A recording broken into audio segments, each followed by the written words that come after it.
রাস্তা যদি না ছাড়েন আপনাদের দাবি দেওয়া কোথায় গেল ওটা আমি পরে দেখবো। আপনাদের জন্য সময় হচ্ছে 7 মিনিট। 7 মিনিটের মধ্যে রাস্তা ছেড়ে সাইডে গিয়ে দাঁড়াবেন, আলাপ আলোচনা করে একটা ডিসিশন নিবে, ঠিক আছে?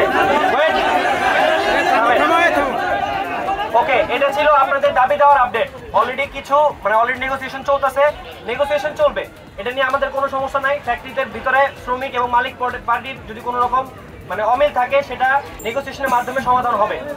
কিন্তু গতকালকেও শ্রম মন্ত্রণালয় থেকে বলা হয়েছে এবং এই যে রেসপেক্টেড আইজিপি পুলিশ ওনার সংবাদ সম্মেলনে ডিরেক্ট বলে দিয়েছেন যে কোনো রকম রোড ব্লক এখন থেকে এটা গ্রাহ্য করা হবে না।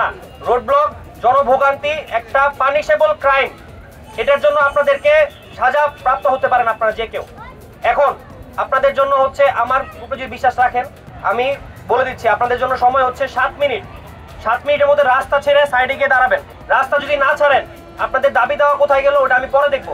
আগে এখানে রাস্তা আমি ক্লিয়ার করবো। আমার কথা পরিষ্কার, আমি আশা করি 7 মিনিট সময়। 7 মিনিট পরে এখানে যারা থাকবেন তারা আমার ডিরেক্ট আদেশ ভঙ্গ করছেন এবং এই জনভোগান্তি ক্রিয়েট করছেন, এই পানিশেবল ক্রাইমের আন্ডারে আপনারা জেলে যাবেন। আমি আমার কথা পরিষ্কার বলে দিলাম। 7 মিনিট পরে আমি যদি দেখি রাস্তা এখানে ক্লিয়ার এবং আপনার ওইখানে, আমি আইপি পুলিশ আমরা আমাদের একদম সর্বোচ্চ চেষ্টা করব আপনাদের দাবি দেওয়া যতখানি করা যায় আমরা করে দিয়ে তারপরে এখান থেকে যাবো। কিন্তু 7 মিনিট পরে যদি আপনারা এখানে থাকেন, রাস্তা যদি ব্লক থাকে, আপনি আমার পক্ষের না, আমি ধরে নিব। Thank you.